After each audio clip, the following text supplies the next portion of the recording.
accolades. The truth of the matter is that every time I have to do something like this, I am nervous. And I just realized while you're in the house, I wore the wrong shirt. You're probably going to see like sweat stains in a second. So my coach Christina, every time I'm nervous, she has to deal with the brunt of that. And I came to her today and I'm like, what do I do? She goes, okay, Mom, you're going to do this right before you go on stage. And I didn't get a chance to do it because you were so shipping and all that kind of stuff. She said, right before you get on stage, I want you to pound your thighs. And then after you pound your thighs, I want you to do a lot of squats.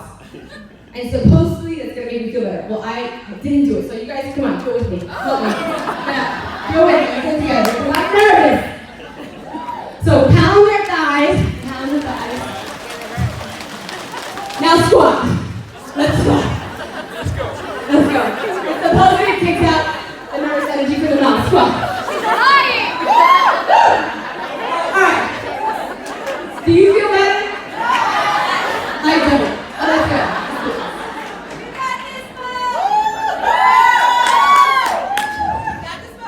My name is Monica Lopez, and we have not yet met. And I have been a coach now for 8 years. I am the co-founder of Team Diesel Core. And I retired myself as a paralegal. By the way, Christina Delgado was my boss at one point. I fired her, retired myself, and came home to continue working my coaching business from home.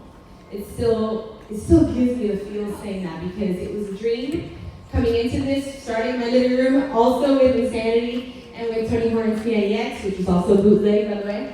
And then the dreams started to set in, and it became a reality for me. In my 8 years, I can now stand here and share a little something about vision with you guys, because I've learned things along the way. And one of the biggest things I've learned is how easily our vision can get fogged up, how easily it becomes hazy when we start to get in the thick of what it means to be a coach, right? My sister said it so perfectly. We come to this with all this excitement and it's like pumping through our veins, and then we get in, fall into the rhythm of the everyday things that a coach does, and then things start to get foggy. Well, I don't know about you guys, but this year feels really different for me. I don't know if you realize we are exiting a decade and entering a new one. Like, that's pretty epic. And I know that I just feel like that calls for massive action in my life. And I hope you guys feel the same way here too. And I know you do. You're here with me today. So my goal today is for us to talk. And for you to walk away with a 2020 vision entering into 2020. So you guys excited about that? Yeah. Right. Now, the clicker. I never got the clicker. Just kidding. You stole the clicker. Just like everything she's doing.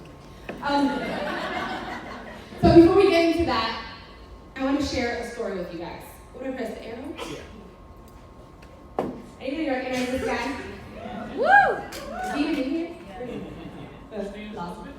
This is Danny Delgado, aka El Danny.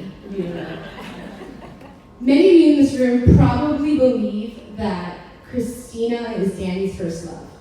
She isn't. She isn't. I'm here to tell you she isn't. Actually, Danny's first love was baseball. And as his friend, I always get to hear the stories of him growing up and having these dreams of becoming a pro baseball player. The kid that would wake up 2 hours before a game, be ready to go without anyone telling him. I mean, he envisioned being a pro ball player one day. Whoops. Oh, this is bad. Okay, well. And here he is, guys, in his Mariners uniform. If you get past the porn stash, you will see a really excellent picture of a young boy living out his dreams. But unfortunately for Danny, his baseball pro years were cut short when he suffered a shoulder injury and was forced to retire in 2013. But back to the first picture I was showing you in the first place. This was actually, I was actually there for this moment. And this moment was Danny's 40th birthday, where his high school, Pace, where actually him and Christina met, honored him and his baseball legacy by naming the newly renovated field after him. Full circle moment, right? Talk about your mess becoming your message. And so Danny had this stadium named after him, and I got to be there and experience that with him. And as I was capturing this photo, if you guys know me, you know I love photos, and I'll be the first one to capture everything that's happening. I heard him say something to those boys.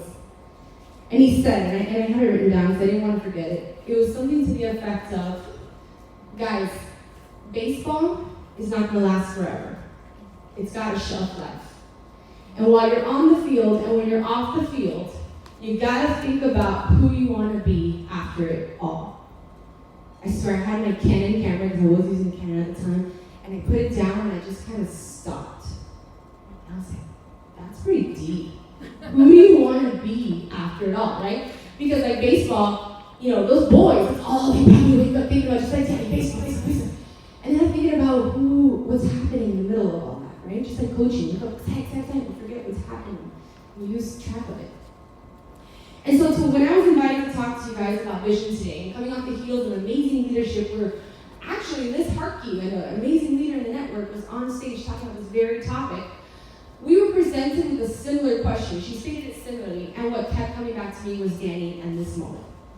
And so I want to challenge you guys today to that question. Who do you want to be after it all? Now, relax, because I can see your worried faces. My man has a shelf life, coaching's going to end? No, I do not believe the coaching business has a shelf life. Because in my humble opinion, health, fitness, and well-being is necessary. It is a business for life. I mean, what in life matters if you're not healthy and you don't have your well-being? I mean, can I get any of that? Yes. Right? Nothing matters. Think about it. All the success in the world.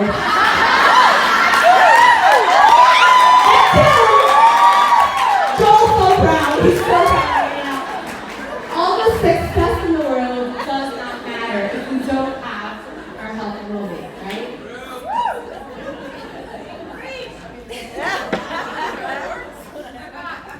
But here's where we often see a shelf life. And that's in a coach's vision, what they're doing.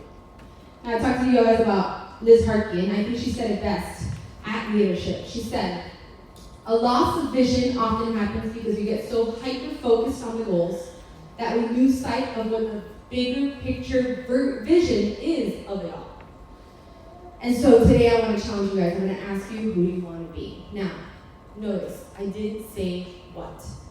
So I didn't say diamond, I didn't say, star diamond, superstar diamond, premier, elite, all-star legend, like all these fancy things. These are titles. These are accolades.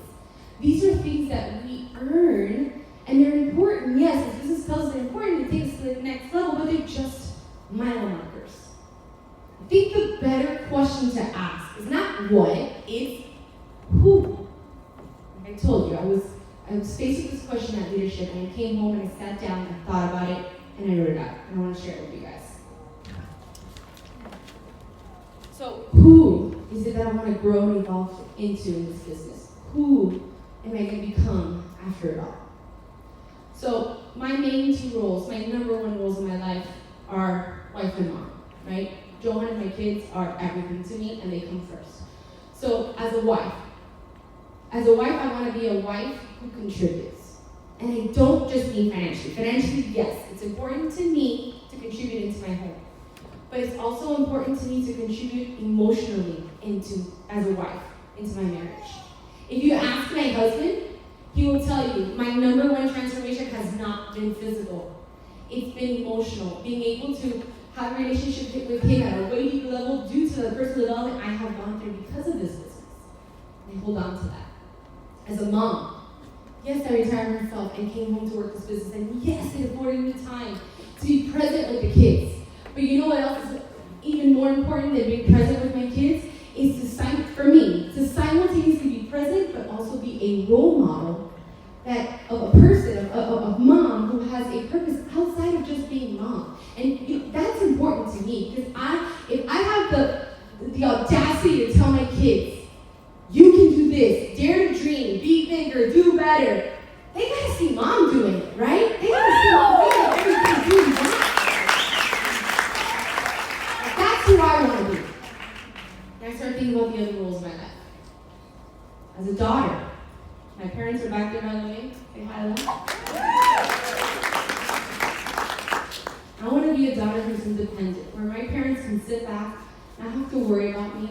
relish in the fact that they raised an amazing human being.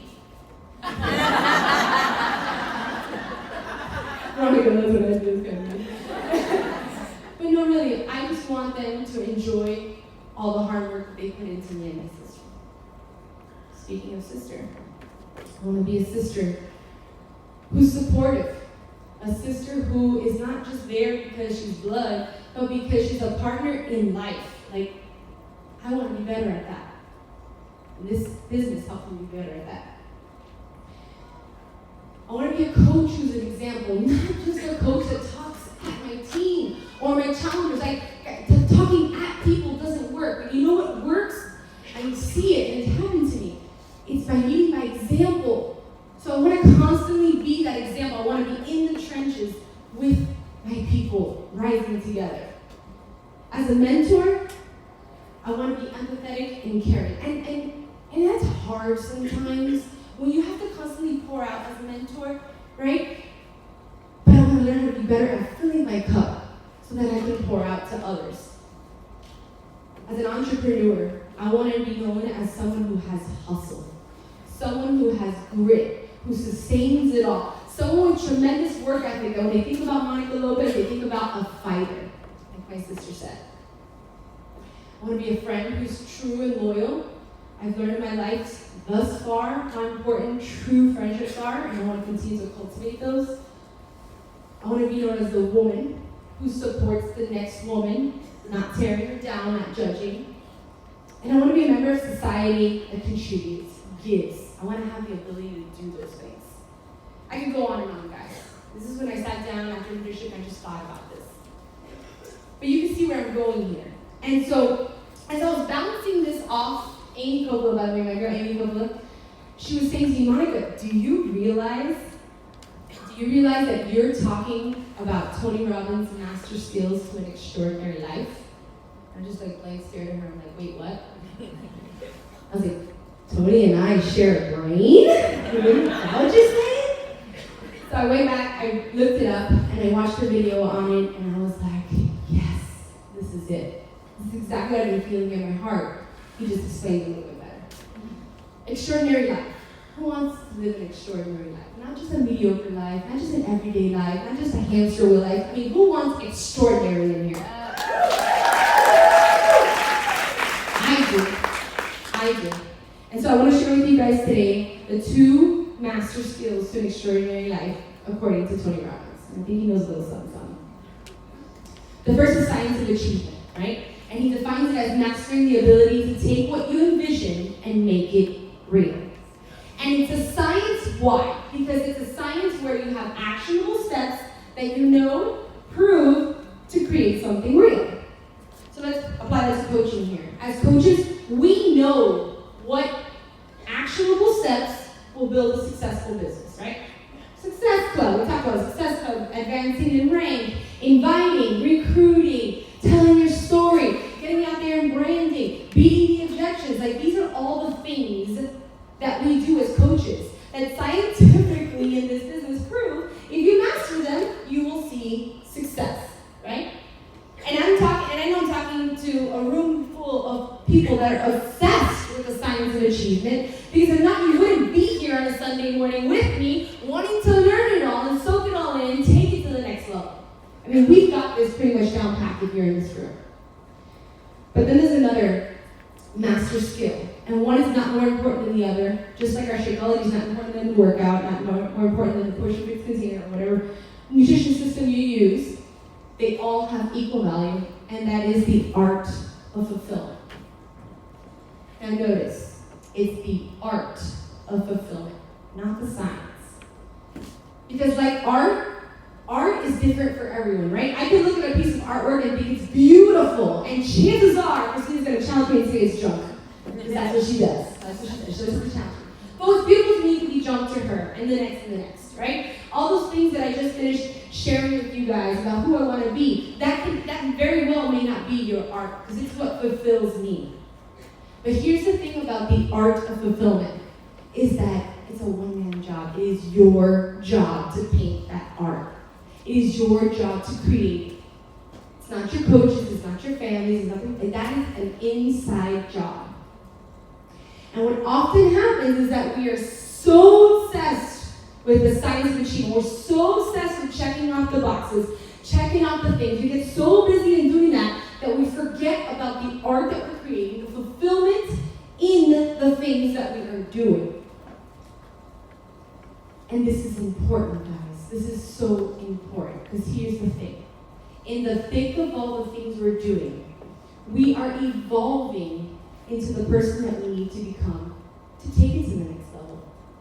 And so what I see here, when we talk about that shelf life, it can't be all about the science. It can't be all about the goal. It can't be all about the checklist. Just like Danny reminded those boys, it can't all be about baseball. Two of the worst things that can happen is, one, there's a shelf life on your coaching career, on your coaching journey, because you didn't take the time to figure out what it was all for, and you didn't let that lead you. Or two, 8 years in, which I am very cognizant of, I learned this lesson very early on, is checking off the boxes and doing all the things and looking back and not feeling fulfilled by it. Both are equally important. And so I want you guys today to think about that. I'm going to challenge you to do what I did right when I got back from leadership. I sat down and figured out what my art looks like. And here you see it. Here's my art. And it's constantly evolving, because I'm constantly evolving. It is a work in progress.